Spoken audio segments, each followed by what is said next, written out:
Welcome YouTube, welcome Facebook. We are here in the Alexa Theater, and I have just met Davis Park, and it's great to meet you. You were here yesterday doing a talk. So why don't you tell everybody about the talk that you did yesterday here in the Alexa Theater about what you do at Front Porch. Sure.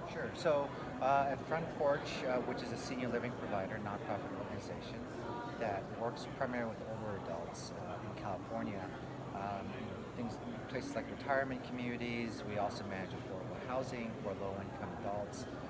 The work that I do specifically, as we touch about 5,000 lives daily, is looking at innovations in technology to help improve their lives, promote independence, well-being. And we look at a wide range of different kinds of technology solutions and interventions to help people live well.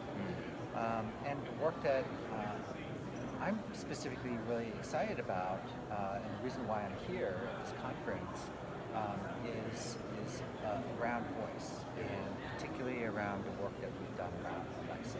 Yeah. And we presented a case study here at this conference that talked about a pilot study in which we deployed about 15 Alexa devices in older adult homes, and we didn't really know what we were going to come up with, but based on discussions, conversations about what people envision, what older adults envision, we designed this pilot case study to really try to understand, how something like this can help support their daily lives and connectivity, social connectivity. And so we started off with 15 homes. We did a number of different trainings, and we really tried to kind of customize the experience in their devices to their personal taste, to their preferences, to their histories. So when we would go into people's homes to install them, we would ask them, who's your favorite sports team? Well, do you like listening to NPR, Fox? Do you like listening to CNN? Who's your favorite musician? And then we would personalize this experience so that we have that immediate engagement. And part of this engagement was really about getting people hooked in first, getting them to connect with their devices, and then kind of bring in the other stuff that also can provide meaningful impact. Yes. And so we started off with 15 folks, did trainings and workshops, and really tried to understand how we can build an adoption model that really support the needs. Right. And as we were developing this pilot, there was a huge amount of interest. We got other people kind of like looking in and peeking in, and the enthusiasm started to grow. And from 15 homes, we expanded to 90 by the end of the pilot. And part of this project was not just about helping them use their Alexa devices, but it was also incorporating smart home components. Yeah. So we gave people like a smart plug, and we connected it with their device, and people were using their devices to turn lights on and off. They were using control the temperature in their homes, and this was about 2 years ago. Today it's pretty pretty standard, and we all know what they do. But back then it was really groundbreaking for a lot of people. And we found that for people, particularly with limited abilities, with vision or with mobility, that this really helped open up the world of independence for them. We had someone, for example, who said, my husband, I've been sitting in this wheelchair, and my husband's been carrying me for the past 10 years. This is the first time I've been able to operate alone without some help. It was just something that was. We had another individual with low vision who said, I've been living in this home for the past several years. I've never known how to use a thermostat because I can't read the digital readout, or I don't know what the buttons are when I push them. Now I can control temperature with my voice. And so this really was, for us, like a tremendous eye-opening experience. And so based on the learnings that we developed out of this pilot, and taking the model of engagement, really helping to get people to use and understand their devices, became part of like what we call Alexa in a box.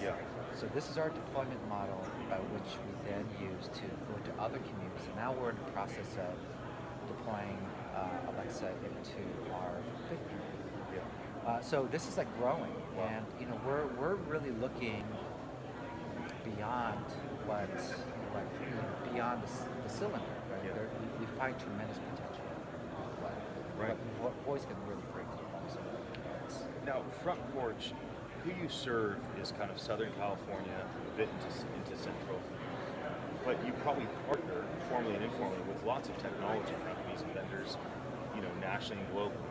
Tell me about the types of folks that like maybe you're hoping to meet here, or that you're hoping can connect with Front Porch to be a vendor, client, a partner. Like, who are you looking to connect with in the industry? Obviously, voice is kind of the focus, but in general, deep tech. Yeah, absolutely. So one of the things that, one of the reasons why we come to conferences like this, like this Alexa conference, is to connect with vendors and connect with people who are also living in the space, because we find these are ripe opportunities for us to find people with like-minded kind of visions and goals to work with to really serve the needs of older adults.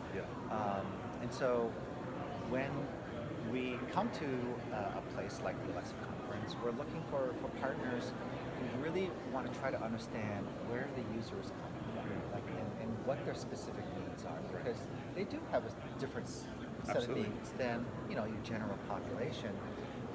And we really also want to kind of use these opportunities to help educate the industry, to help educate those who are in this space about these needs, about universal design.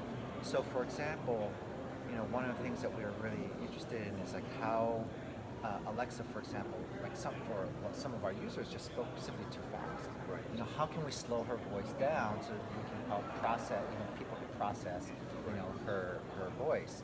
We wanted to kind of talk to people about how we can use this sort of platform in order to address the needs of vision, mobility, even hearing as well. That's great.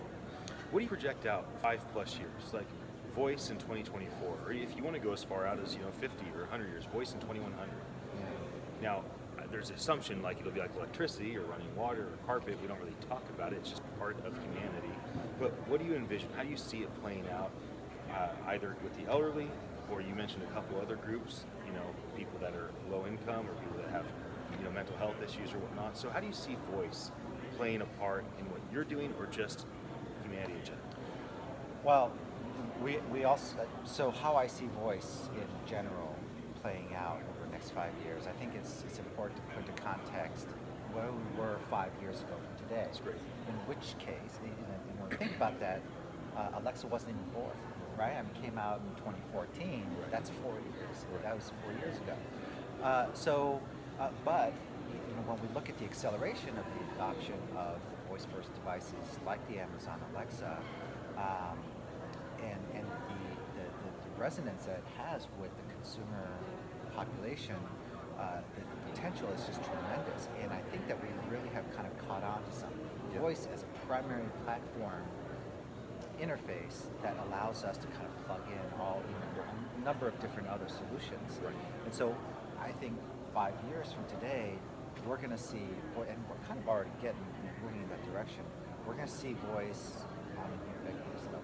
That's great. And it's not just going to be from the home, we're going to be seeing more and more solutions that really untether us from living in the home, taking with us in our cars, shopping trips, on vacations. And so I envision the future as when it comes to the older adult population, whereby they would just be simply leaving a community, going on to see family, and tapping on a speaker on their lapel and saying, how do I get to the local Starbucks, or call my daughter, and just simply using voice, because that really is one of the most powerful forms of communication that we have. That's great. Yeah. Well, thank you so much for joining me for a brief interview. It was great to meet you. Absolutely. Yeah. Thanks for coming to speak, and hope to see you again soon. It's been my pleasure. All right, great. Goodbye, everybody.